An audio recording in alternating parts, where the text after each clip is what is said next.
Alright, kembali lagi dalam program Bola Bicara Hawa, inspirasi wanita masa ini, wanita luar biasa. Dan untuk topik kedua kita bawa lagi kita punya founder dan presiden Mental Illness Awareness and Support Association, iaitu MIASA, Puan Anita Abu Bakar, yang akan kita sambung lagi tentang topik stigma diskriminasi terhadap individu yang berjuang penyakit mental. Apa khabar Puan? Baik, Alhamdulillah.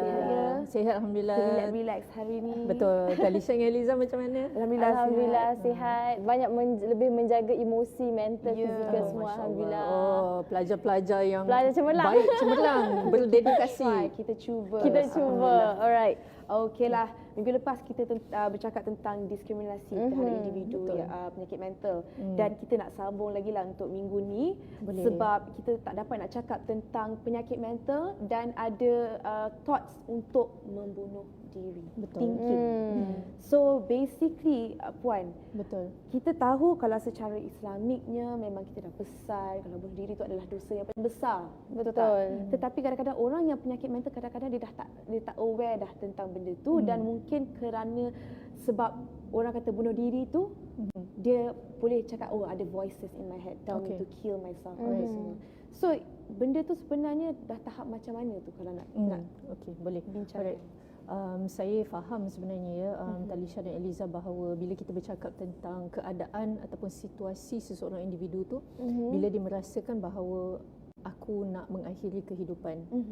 Tetapi sebenarnya apa yang kita perlu fahami ya, adalah mereka bukan nak mengakhiri kehidupan itu, tetapi sebenarnya mereka mahu mengakhiri kesakitan yang mereka alami, yang mereka rasa mereka tidak dapat menanggungnya lagi. Maknanya sebab bila kita bercakap tentang bunuh diri, ini sesuatu yang kompleks. Saya nak bercerita atau membincangkan secara orang kata mudah tak boleh, sebab dia memang kompleks. Jadi saya tak boleh bagi jawapan pendek sebab nanti orang awam salah faham.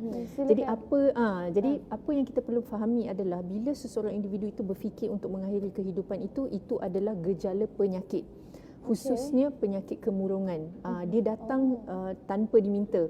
Ia hadir tanpa diberikan keizinan sebenarnya. Jadi sebagaimana contohnya bila kita demam. Okey, bila kita demam kita rasa macam ni, suhu badan meningkat, rasa nak batuk, sesema, sakit tekak contohnya. Kita tak boleh nak tahan kan daripada gejala itu berlaku. Sama juga kalau seseorang individu ada penyakit kemurungan contohnya, dia akan berasa begitu. Jadi pemikiran nak mengakhiri kehidupan itu sebab they want the pain to end. Jadi ini yang kita harus fahami. Tapi kalau diberikan rawatan, kalau gejala dan penyakit itu diberikan rawatan, ada bantuan, ada jalan keluar, ada sistem sokongan yang baik, mereka sebenarnya boleh keluar daripada pemikiran dan perasaan begitu.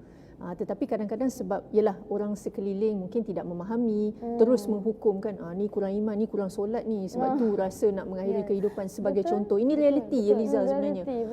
Jadi itu yang kita perlu fahami sebenarnya.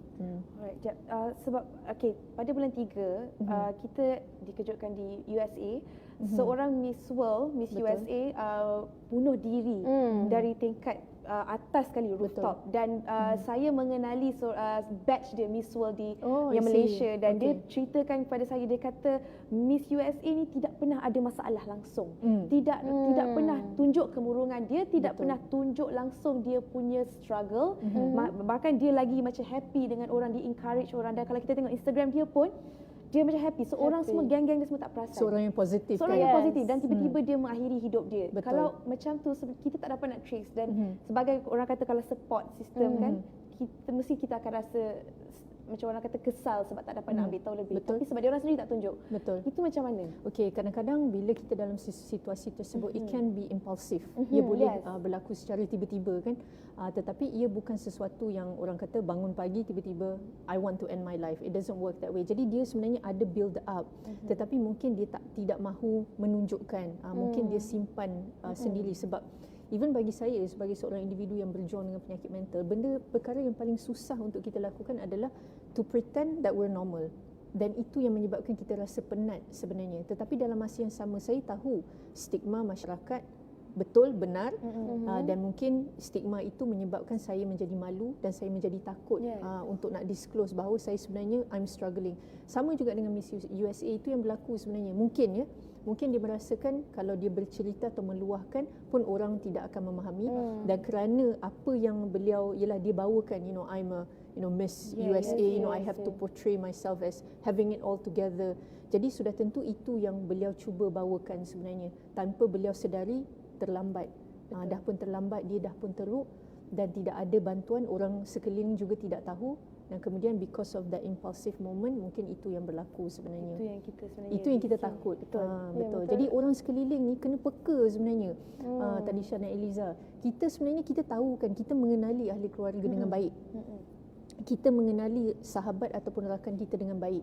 Jadi kalau nampak ada perubahan tingkah laku, nampak ni lain macam je, ask. Jangan berdiam diri, jangan ingat macam tak ada apa-apa ni. Kita dalam fasa pandemik dah pun berlaku. Betul. Faktor-faktor risiko dah meningkat, faktor-faktor penyumbang banyak. Jadi if you see something different, ask. Jadi kita kena lebih prihatin kan, kena lebih proaktif lah kan. Keadaan kan. Betul. Tapi saya ada satu soalan sebenarnya. Okay, bagaimana pula dengan orang yang dia macam kita happy, betul tak, senantiasa gembira. Betul. Tapi at some point bila kita stress, it come to depress. Dan macam mana pula bila nak masuk fasa tu, macam mana kita sendiri nak menangani? Sebab kita tahu bila diri kita atau bila kita berubah tu memang akan ada rasa macam okay, aku dah berubah. Betul. Tapi it's just my feelings. Jadi macam mana sebenarnya cara untuk diri kita sendiri? Untuk diri kita sendiri yang paling penting adalah perubahan gaya hidup harus berlaku. Walaupun mungkin kita rasa okay, I've done enough, tetapi rutin untuk memperbetulkan rutin harian tu dia 40 hari 40 hari untuk menjadikan sesuatu itu sebagai habit. Jadi mungkin katalah Talisha kata, memberitahu saya, wanita saya dah tidur sebelum pukul 11, I have enough sleep, tetapi mungkin baru buat 2 minggu. Tetapi kita perlukan berlaku setiap hari dan 40 days, 40 hari untuk menjadikan itu sesuatu rutin.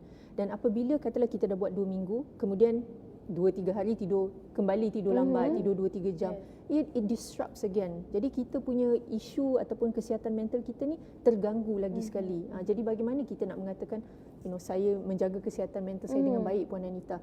Dan dia bukan sahaja tidur, pemakanan kita berehat ataupun tidak, kita melakukan perkara-perkara yang kita suka ataupun tidak, self-care, rohani, dia banyak perkara. Jadi komponen-komponen ni semua, Eliza, dia perlu hadir. Dia bukan hanya satu benda, dia semua perkara. Jadi ia adalah perubahan cara hidup, lifestyle change. Okay.